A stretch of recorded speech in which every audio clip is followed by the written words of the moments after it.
Moussa was a 13-year-old boy who lived in the streets of Ouagadougou, the capital city of Burkina Faso. He didn't have a house. He didn't have a bed. He didn't even have parents. No one knew where Moussa came from. Some people said his mother died when he was a baby. Others said his father left and never came back. Moussa didn't talk much about it. He just said, "Life is life," and kept going. Each day, Moussa woke up before the sun rose. He slept under a small tree near the market. He didn't have a blanket, so when it got cold at night, he just curled up and hugged his knees. His stomach often growled from hunger, but Moussa had learned how to survive.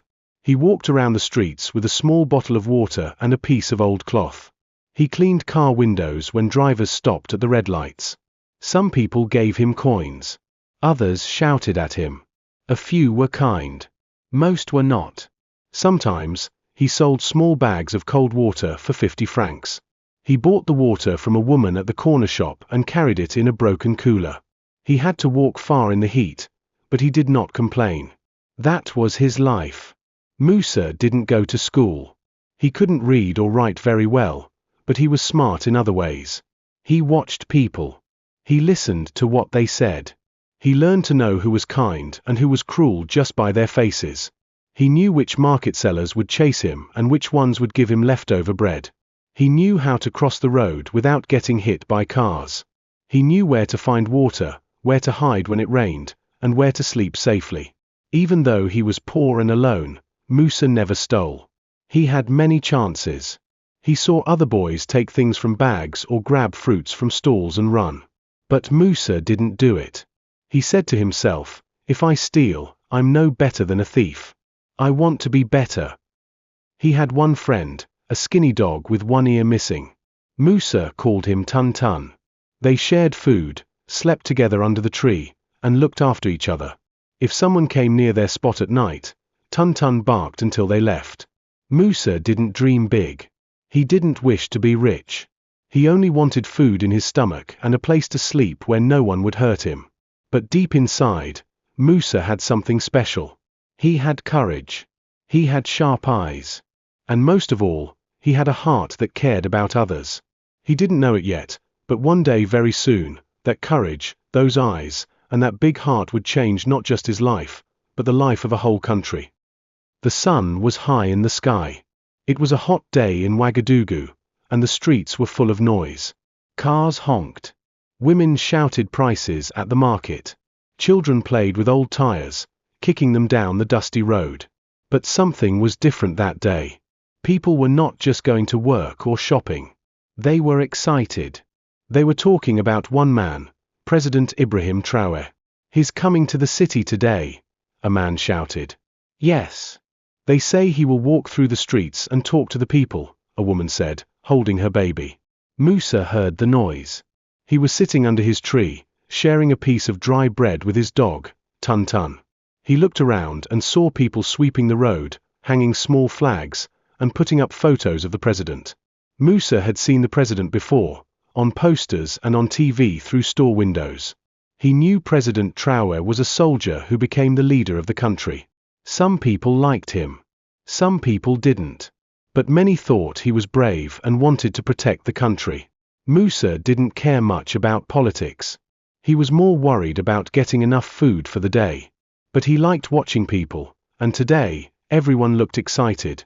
Later that afternoon, Moussa saw soldiers walking into the neighborhood. They wore green uniforms and dark glasses. Big black cars followed behind them. A small group of guards stood in front of the market, checking everything. Then, the people started cheering. President Traoré had arrived. He didn't stay in his car. He got out and walked, waving to the crowd. People clapped and shouted his name. Some even ran forward to shake his hand. Moussa stayed back, sitting on a wall near the road. He wasn't loud like the others. He just watched quietly. Tun Tun sat beside him, wagging his tail. As the president walked closer, Moussa's sharp eyes moved away from the crowd. He wasn't watching the president. He was watching something else. Behind a broken wall, near the market gate, something caught his attention. 3 men stood there, half hidden. They were not cheering. They were not smiling. One of them held something in his hand, something dark and long. And that's when Moussa knew something was wrong. Moussa's eyes stayed fixed on the broken wall near the market gate. 3 men stood behind it, hiding in the shadows. They wore dark clothes, not the green uniforms of the president's soldiers.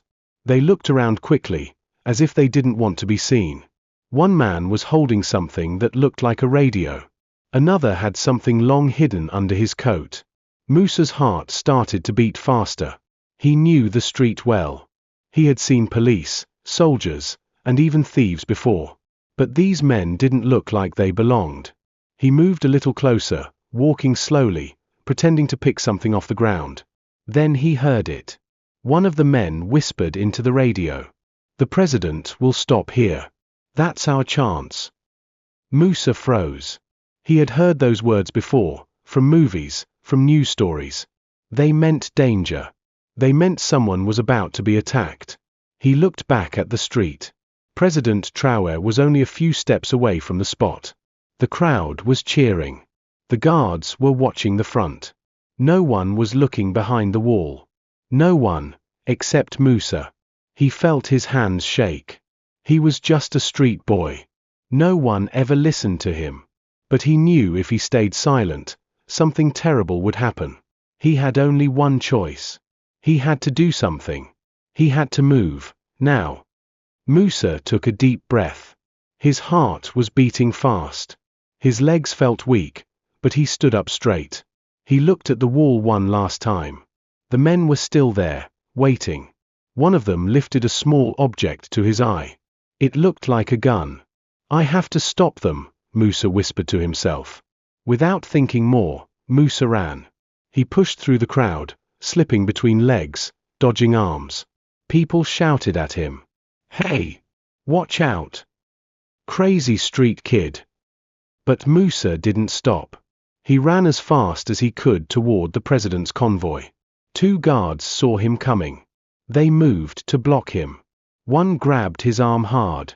"Where do you think you're going?" Moussa shouted, trying to pull free. "Behind the wall. 3 men with guns. They want to kill the president." The guard looked at him, shocked. At first, he didn't believe him.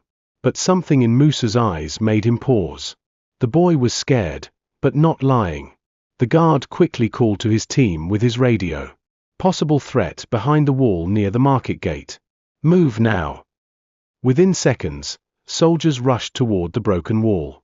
The crowd didn't understand what was happening. Some screamed. Others ran. Moussa stepped back, watching with wide eyes. He had done his part. Now it was up to the soldiers. Gunshots didn't come. But there were loud shouts. The soldiers grabbed the 3 men and pulled them to the ground. The danger was real. Moussa had been right. He had just saved the life of a president. The soldiers moved fast. They caught the 3 men hiding behind the wall. One man had a small gun. Another had a knife. The last one was carrying a small homemade bomb in his bag. The crowd still didn't know what was going on. Some people ran in fear. Others stood still, trying to see. President Traoré was quickly taken away to a safe car. His guards stayed close around him. He was not hurt, thanks to a boy no one had noticed before. The 3 attackers were arrested. Later, people learned they were part of a secret group planning to take power by force. They wanted to kill the president during his walk and start a coup. But their plan failed, because one brave street kid had seen them and chosen to speak up. That boy was Moussa. And his life was about to change forever. The next morning, all of Ouagadougou was talking about the same thing. The president was almost killed. 3 men tried to attack him during his visit. But a street boy stopped them. Moussa didn't understand how fast news could travel. He was back under his tree with his dog Tun Tun, eating a piece of bread someone gave him. He didn't know that his name was already being said on the radio and in government buildings. Inside the president's office, Ibrahim Traoré sat with his top security officers. He looked serious. "Who is this boy?" he asked. "The one who warned my guards." "We're still trying to find out his full name," said one officer. He lives on the street. He has no family. The only name we know is Moussa. President Traoré stood up. Then find him, he said. I want to meet him, today. That afternoon, 2 soldiers in a white truck drove to the market. They asked the sellers and drivers, "Where is the boy who saved the president?" People pointed to the tree. Moussa was sitting there, holding Tun in his lap. He looked up as the soldiers walked over. He thought he might be in trouble. "Are you Moussa?" one soldier asked. Moussa stood slowly. "Yes." "The president wants to see you." Moussa's eyes grew wide. "Me?" "Yes. You're a hero, boy." They helped him into the truck and gave him cold water to drink. It was the first time in his life that anyone had spoken to him kindly in a uniform. The drive to the palace felt like a dream. Moussa stared out the window, unsure if it was real. When they arrived, the guards at the gate saluted the truck. Moussa was taken inside, past tall doors and shiny floors. He felt small. He had never been inside a building this big. Then, President Traoré walked in. He was taller than Moussa had imagined. Strong. His uniform was clean and his voice was calm. Moussa stood still. He didn't know if he should speak. But the president smiled and opened his arms. "Come here, son," he said. Moussa walked forward slowly. The president hugged him tight. "You saved my life," he said. "You were brave when others were quiet. You saw danger when no one else did. You are not just a boy from the street. You are a true hero of Burkina Faso." Tears came to Moussa's eyes. No one had ever said kind words to him like that. In front of many people and cameras, the president gave Moussa a golden medal. The medal had the words, "Bravery and Honor." Then the president made another promise. From today, Moussa will not sleep under a tree anymore. He will have a home. He will eat every day. And he will go to school. This country takes care of its heroes. The people in the room clapped. Some wiped their eyes. Moussa looked down at the medal in his hand. It shined in the light, but it felt heavy, not because of the metal, but because of what it meant. He was no longer just a street kid. He was Moussa, the boy who had saved the president. The next day, pictures of Moussa and President Traoré were everywhere. People saw them on TV, on newspapers, and even on posters in the streets. Moussa's name was now known across the country. Everyone was talking about the brave street boy who saved the president's life. But Moussa didn't care about fame. He was still thinking about that moment, the hug from the president. It was the first time someone important had touched him with kindness. "I thought he would just shake my hand," Moussa said to a kind lady at the palace. "But he hugged me, like I mattered." The president had not treated Moussa like a poor kid or someone dirty. He had treated him like a son. Later that day, the president invited Moussa to sit with him in the garden behind the palace. They ate rice and grilled chicken under the shade of a big mango tree. "Do you miss the streets?" President Traoré asked. Moussa shook his head. "No, but I miss my dog, Tun." The president smiled.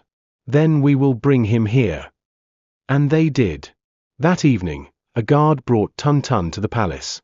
The small dog ran straight to Moussa and jumped into his arms. Moussa laughed for the first time in many weeks. The president watched and said, "You are home now, both of you." That night, Moussa slept in a soft bed for the first time. Clean sheets. A warm meal in his stomach. Tun curled up beside him. And for the first time in a long time, Moussa slept without fear. Not because he was in a palace, but because someone believed in him. Moussa woke up early. The sun was shining through the big windows of his new room. He looked around, soft bed, clean clothes, a pair of shoes, and a toothbrush by the sink. It didn't feel real. Tun was sleeping on a small rug at the foot of the bed. He wagged his tail when he saw Moussa get up. Moussa opened the door and stepped outside. A palace guard smiled and saluted him. That made him laugh. No one had ever saluted him before. A lady in a blue dress brought him breakfast, warm bread, milk, and mangoes. He ate slowly, enjoying every bite. It had been a long time since he had eaten this well. Later, President Traoré came to visit him again. "I have something for you," the president said with a smile. He handed Moussa a small notebook and a pencil. "You are going to school," he said. "A good one. With teachers who will help you learn." Moussa looked down at the notebook. His hands trembled. He had always wanted to go to school. He wanted to learn to read signs, count money, and write his own name. "But I don't even know the letters," Moussa said quietly. "That's okay," the president said. "You will learn. Everyone starts somewhere." And so began Moussa's new life. Each morning, a car took him to a special school. It was a school for children who had no homes. Moussa was not the only one. There were other boys and girls like him, kids who had lived in markets, on the streets, or in broken houses. Moussa made friends. He learned slowly but with great focus. The teachers said he was sharp, respectful, and kind. He also visited the palace often.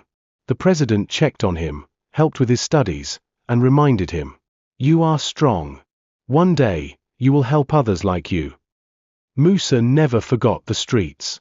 He never forgot the tree where he used to sleep, the hunger, the danger. But now he had hope.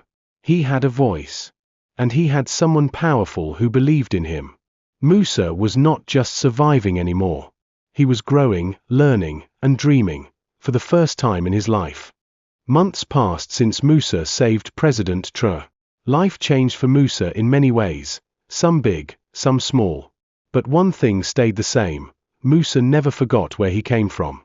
Every morning, he woke up early to go to school. He studied hard, learning letters, numbers, and stories. He loved reading books and writing in his notebook. Sometimes, he helped other children who struggled with lessons. The teachers saw something special in Moussa. They said he was smart and kind, and that he worked with a strong heart. But Moussa's favorite times were the visits to the palace. President Traoré always asked how he was doing. They talked about the future, not just Moussa's future, but the future of Burkina Faso. One day, the president invited Moussa to speak at a big meeting with many leaders from the country. Moussa was nervous. He had never talked in front of so many people. But the president smiled and said, "You have a story to tell. The people need to hear it." Moussa took a deep breath and began.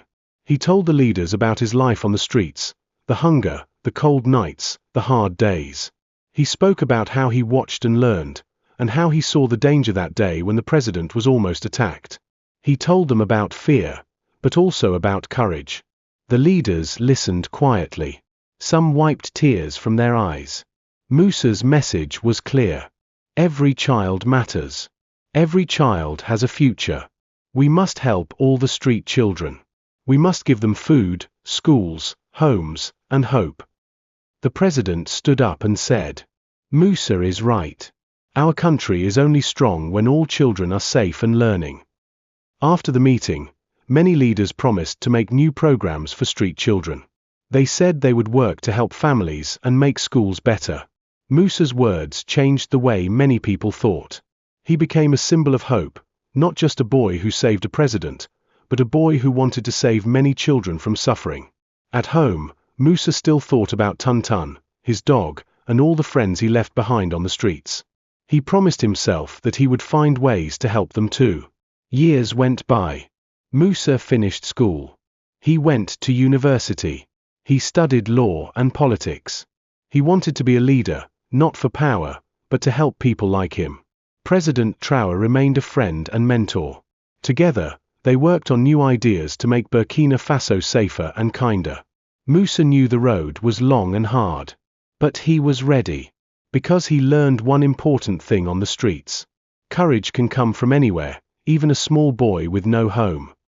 And so, Moussa's story became more than a story about danger or a saved president.